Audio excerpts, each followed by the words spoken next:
ஆண்டவராகிய இயேசு கிறிஸ்துவின் நாமத்தினால உங்களை நான் வாழ்த்துகின்றேன். மறுபடியுமாய் ஒரு புதிய நாளுக்குள்ளாய் பிரவேசிக்கும்படியாக தேவன் நமக்கு உதவி செய்திருக்கின்றார். இந்த நாளை காணும்படியாக தேவன் நமக்கு சுகத்தையும் பலத்தையும் கொடுத்து இந்த புதிய நாளிலே பிரவேசித்து தேவன் நல்லவராக இருக்கிறார் என்று சொல்லி நானும் நீங்களும் அவருக்கு என்று சொல்லி சாட்சியாக ஜீவிக்கும்படியான ஒரு பாக்கியத்தையும் தேவன் நமக்கு தந்திருக்கின்றார்.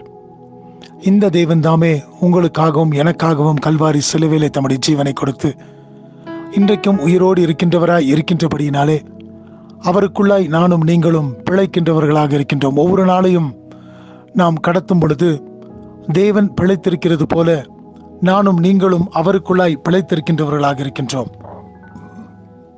இந்த பூமியிலே நானும் நீங்களும் கர்த்தருக்கென்று சொல்லி சாட்சியாக உங்களையும் என்னையும் வைத்திருக்கின்றார்.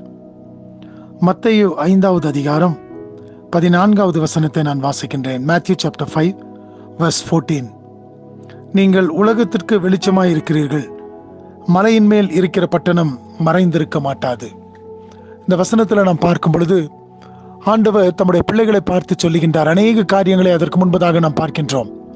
மத்தேயு 5வது அதிகாரத்தில் பார்க்கும் பொழுது நம்முடைய உள்ளத்தில் இருக்கின்ற குணாதிசயங்களை குறித்து, இந்த குணாதிசயங்கள் உங்களுக்குள்ளாக காணப்படும் பொழுது நீங்கள் எப்படிப்பட்ட ஆசீர்வாதத்தை பெற்றுக்கொள்கிறீர்கள் என்று சொல்லி நாம் இந்த அதிகாரத்தில் நாம் பார்க்கக்கூடியவர்களாக இருக்கின்றோம். இவைகளை சொல்லிவிட்டு தாமே 14வது வசனத்தில் சொல்லுகின்றார், நீங்கள் உலகத்திற்கு வெளிச்சமாய் இருக்கின்றீர்கள். அருமையான தேவச்சனமே, ஒரு நாளுக்குள்ளாய் நானும் நீங்களும் பிரவேசித்திருக்கும் பொழுது இந்த நாளுக்குள்ளாய் நாம் கடந்து போகின்றோம்.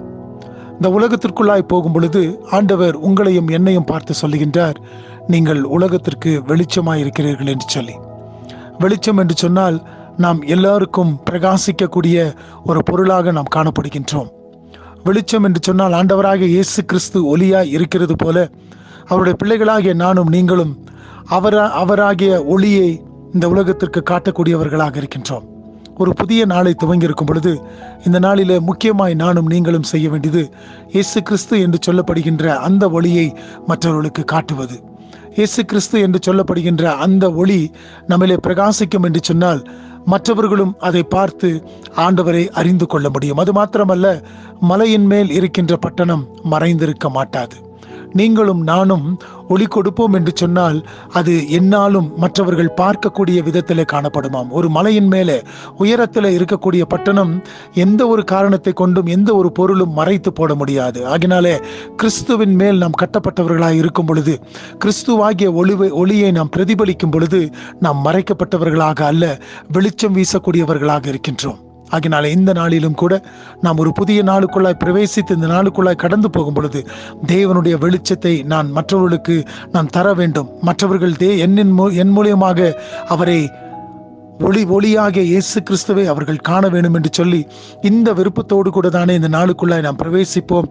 தேவன் நம்மை பிரகாசிப்ப செய்வது மாத்திரம் அல்ல, அந்த பிரகாசத்தின் மூலியமாய் நாம் தேவனிடத்திலிருந்து அநேக ஆசீர்வாதங்களை பெற்றுக்கொண்டவர்களாய் இந்த நாளை நாம் கடந்து செல்லுவோம். தேவன் தாமே இந்த நாளை நமக்கு ஆசீர்வதித்து தரட்டும்.